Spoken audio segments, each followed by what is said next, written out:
My guest today is Dr. Smita Borole, and I am honored to talk to you because you have so many different things we can talk about. Just being a professional woman, you're a dentist, being the starter of a nonprofit, Smiles for Hope, and then just being I call you the preserver of Indian American heritage here in East Tennessee. So first, let's just start by talking about your path to dentistry, and just how does one decide they want to fix teeth? So I always wanted to be a doctor. I think, growing up somewhere, the desire to help people was ignited through my schooling, through my family. So wanting to be a doctor was always on the plate. I loved science. I enjoyed history too, but science was my go-to thing. And I had role models in my family. One of my uncles is a cardiologist and one of my uncles is a dentist. And I looked at their lifestyles very closely. And the cardiologist had an amazing practice, but had no life. He would always be busy. He would always be with his patients. And my uncle, who was a dentist, he was able to balance his life with work. And they were both helping people in their own way. And I like to work with my hands. So when I saw that dentistry allowed me to have that working with my hands, helping people, helping someone get out of pain, that's a big thing. Like, when someone comes to you and they are in pain and you're able to help them through that, that was very satisfying. And I would watch him do that, and that triggered my interest in dentistry. So I would talk to him and I would go visit his office and see his patients in his clinic, and that's when I said, okay, dentistry it is for me, and that's what I want to do. As a young girl, were you always interested in the sciences? We always talk about how girls they start out strong, and then somewhere in that middle school, high school area, it just kind of gets taken out of them. I think science always intrigued me, but history and civics was something else that I was very much intrigued into. Like, I would have, in India, I grew up in India, and so in India we learned about world history, Indian history, and the dates would just be like that in my head, like, when did World War I happen? Don't ask me now, but back then, and historical figures and their characteristics and their personalities always interested me. I was an avid reader. Like, I don't ever remember a summer when I didn't join a library and didn't read books. I would love to read books, especially autobiographies, because that gave me insight into the strong leader's mindset. And I do that even now. Like, recently I read Indra Nui's book, My Life in Full. And it was so intriguing because I always want to understand what is behind these people that we see that are so successful, that have done something with their life. What is it that makes them role models? So I was an avid reader, and history I loved history, but I love biology. I love biology. I love to learn about the human body, human system, plants, microbes. I don't know what it was about it that really intrigued me. So, and yeah, that stayed. I mean, I think you can probably still sense my excitement talking about it, because human body is very interesting, and there's so much to learn, so much to learn. What are some of the biggest challenges you have in your profession? I think the biggest challenge with dentistry is learning how to work with people while being in a profession and doing procedures that can be uncomfortable for them. Because every time a patient comes to an office, the one thing that we'll always hear is, I don't like to come here, but I like to see you. Tell me about, she's my dentist, and we'll get to how we've got this friendship going, but tell me about it. Yes. And I just tell all my patients, well, then you just focus on me, and I will take care of everything else. So, that's the hard part of it, where we get so focused sometimes as dentists on the procedures. And we work in very minute spaces. We work on very minimal teeth, and we are confined by millimeters. When we're working in millimeters, not even centimeters. So there's tiny things, and we are trained to be perfectionists. you want your dentist to be a perfectionist. We're trained to have that tooth look just perfect, for that crown to be just perfect. So we're trying to achieve that, but sometimes it is easy to forget that that tooth is housed in a human being that is scared right now, that is not sure about what is going on right now. And I think finding that balance, like I'm working and I'm doing my thing, but I need to make sure, Tearsa, that you're okay, you know, make sure that you're comfortable. And it's little things, you know, making sure that your patient has dark glasses when you're working on them because your light is so shining bright in their eyes. So I think that's the hardest part of dentistry, is to balance those two things. You know, early on in your profession, you're so focused on perfecting the art of dentistry that you forget that there is the entire people side of dentistry. And when you're able to blend those two, I think that's when you really start enjoying dentistry.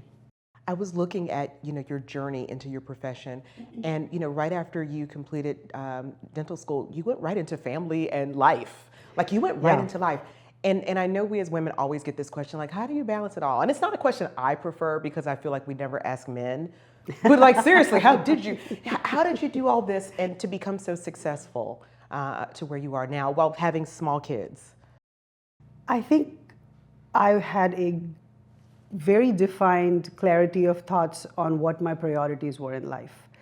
You know, very early on in my career, I was introduced to Stephen Covey's book, 7 Habits of Highly Effective People. And one of his, I think his first habit is first things first.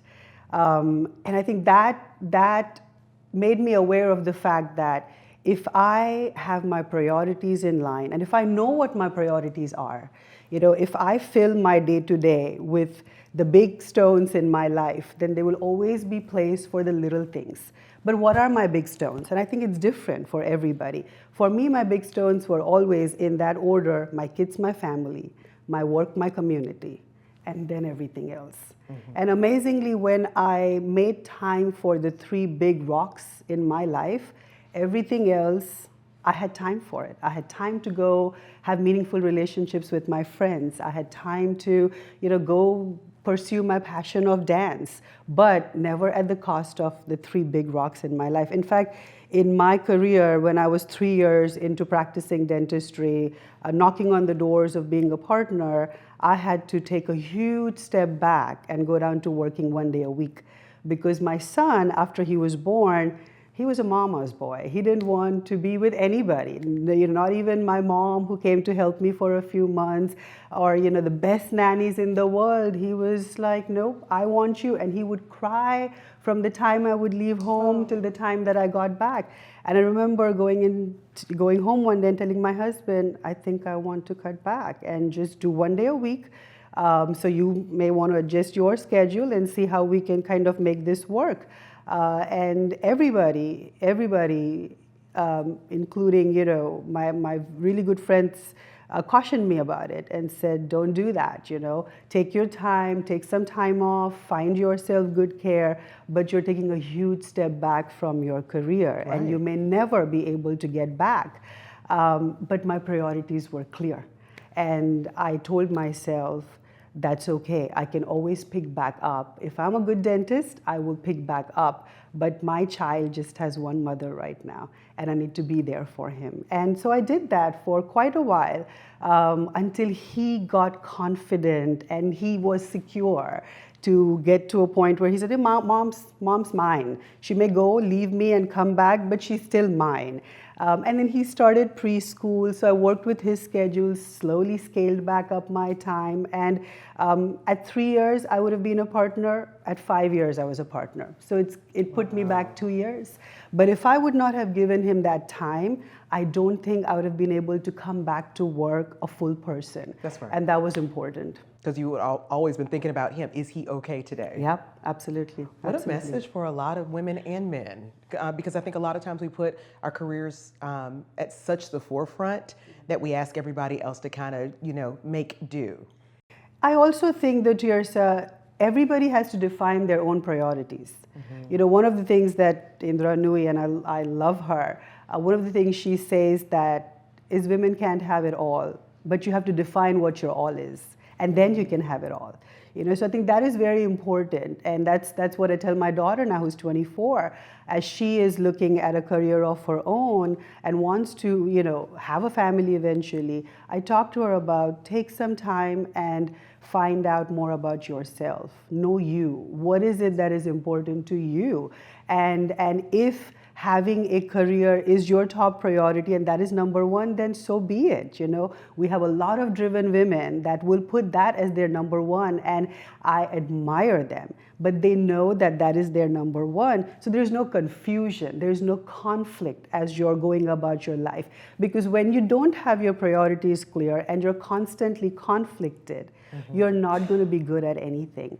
But if you have your priorities straight, whatever they are, don't let anybody judge you for that. Whatever your priorities are, those are your priorities, and you live a full life because you have your priorities and you're making all your decisions accordingly. This is what it's like sitting in her dental chair. This is what it's like every meeting. I so enjoy talking to you. And you talked about your daughter, and she's going into medicine as well. Yes. Are you not just extremely proud? Now, do you feel that's your influence, or just that's something she would have done regardless? I think it's her drive. Okay. I think it's her drive, and we are extremely proud of her. She's in her second year in medical school, and she is in medicine because she loves to help people. And that is her drive, because we always told her, this is not a profession, this is a career choice, and this is a lifestyle. When you are a physician, you are going to have to care for your patients along with what you want to do with life. So things have to go parallel, because when she was in college, she came to me one day and she said, I don't know about this, Mom. I want to be a doctor, but I'll be still in school at age 32. And when will I, start a family? And when will I do all of that? And I said to her, they have to go parallel. They have to go parallel. If this is what you want, then you have to make sure that your life goes in parallel with that. You cannot wait for one to finish and another to start, because this is a lifelong commitment that you're making, and this is a profession of service. Most importantly, you're serving your patients, you're helping them. When they come to see you, it might be your 10th patient in the day, but for them, that is the only half an hour that they get with you, and you have to give them their undivided attention. And unless you don't feel like you're able to do that, unless you feel like that is the life that you want to choose for yourself, there's a lot of other professions that you can go into. So she did a lot of volunteering. She did a lot of observing some amazing physicians in our community. And once she came to the conclusion that, yes, this is what I want to do, she just went after it. And, what I'm really proud about her is she learned to speak Spanish. She's getting quite fluent in Spanish. And now she wonderful. Yes. And now she wants to go back and really hone in her skills on speaking the dialect that, we used to speak at home. And when I ask her why, it's because she wants to connect with people. She learned Spanish because she wants to be able to bridge that gap between a physician and a patient when they are not able to communicate exactly what is going on with them. She wants to be able to understand that. And that is what I'm really proud of her, because she's doing this for the right reasons. That's right. Yeah. That's right.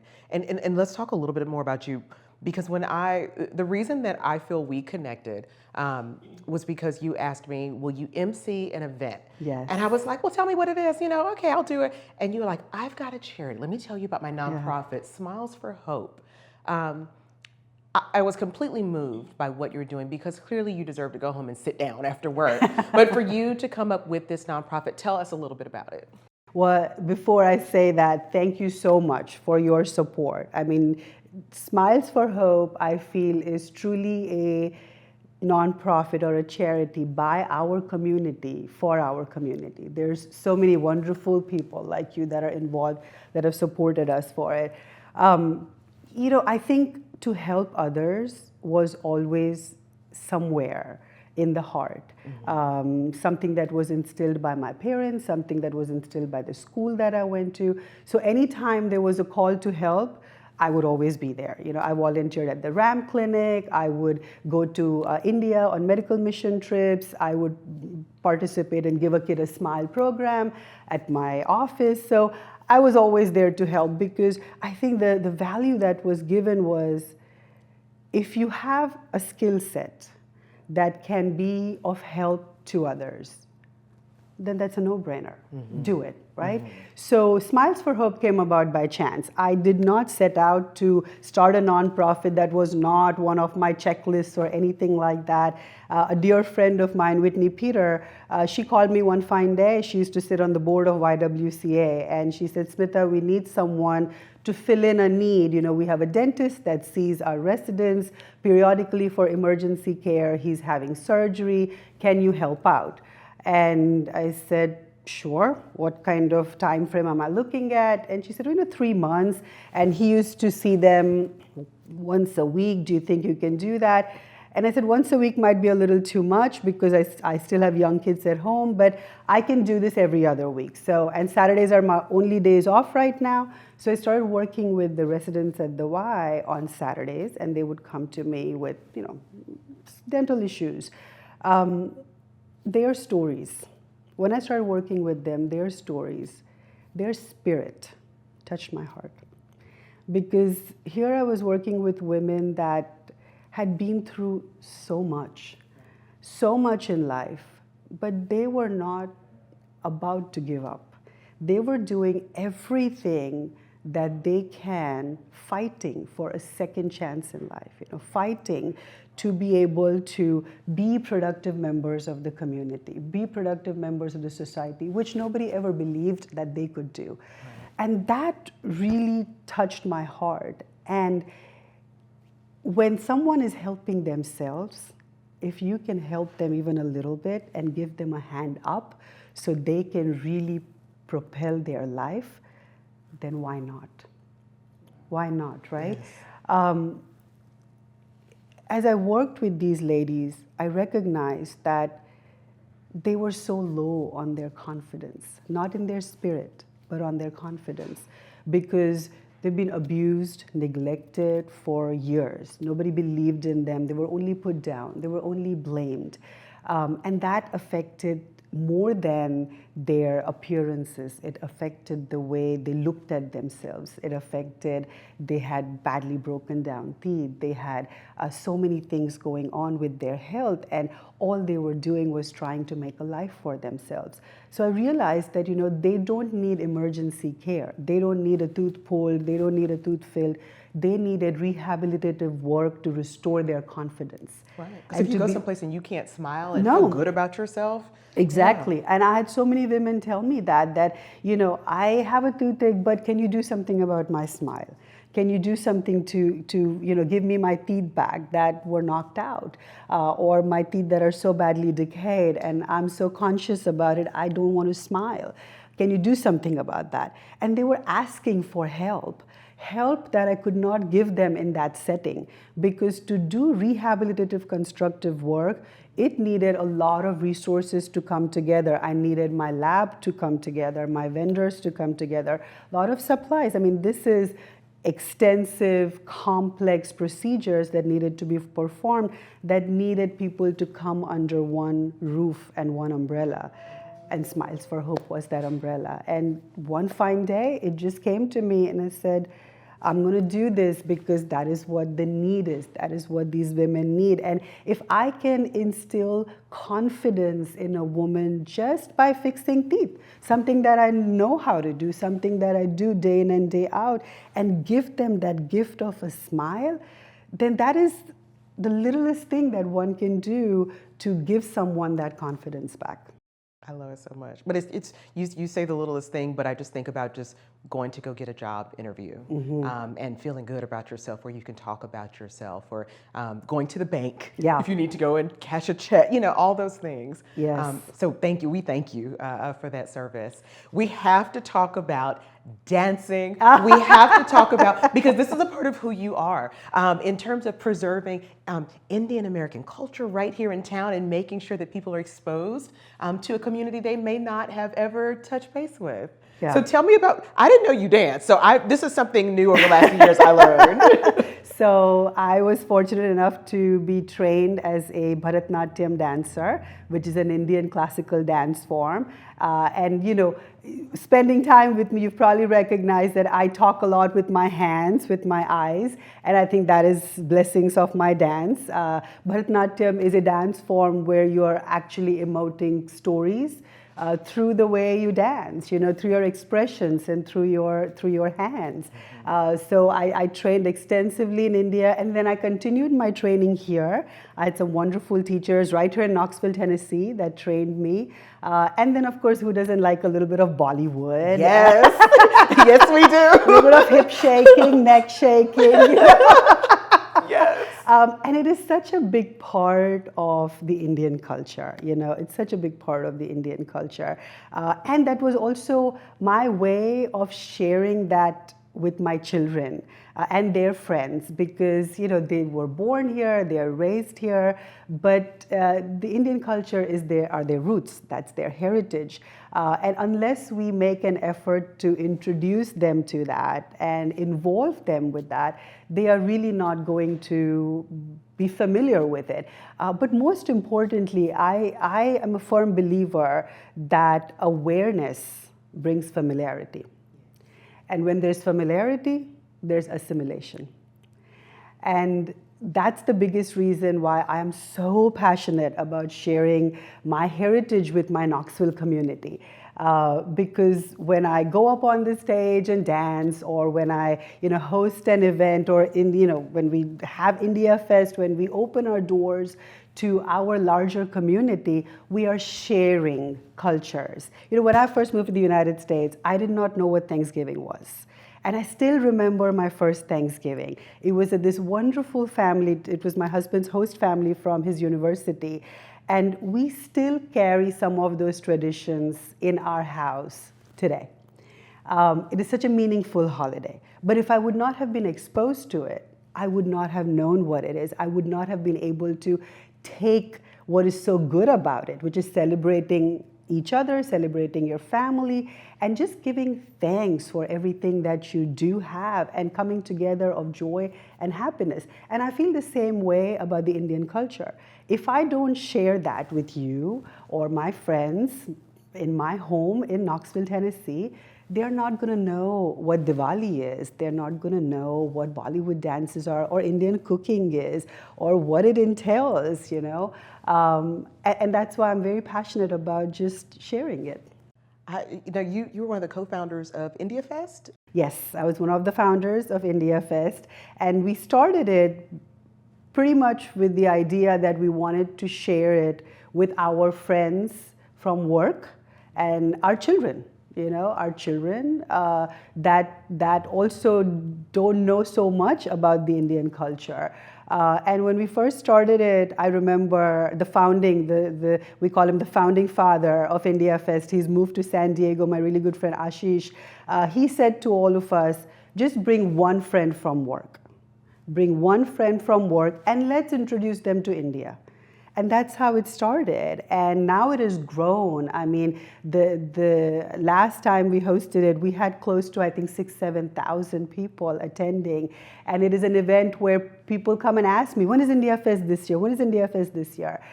Schools look forward to it because they want to make that announcement to their children. Our kids look forward to it. Our co-workers look forward to it. The community looks forward to it. And I think it's a wonderful way of the Indian community all coming together and sharing a little bit of us with our community at large that has given us so much, that has welcomed us with open arms, right? And made us feel like their own. And this is our way of sharing our culture, our food, our dances, our music with our entire community. Smita Borole, Dr. Borole, as I like to call you. No, Dr. Borole, thank you. Thank you so much for sharing your story. Thank you so much for all you do here in Knoxville. Thank you for having me, Tearsa.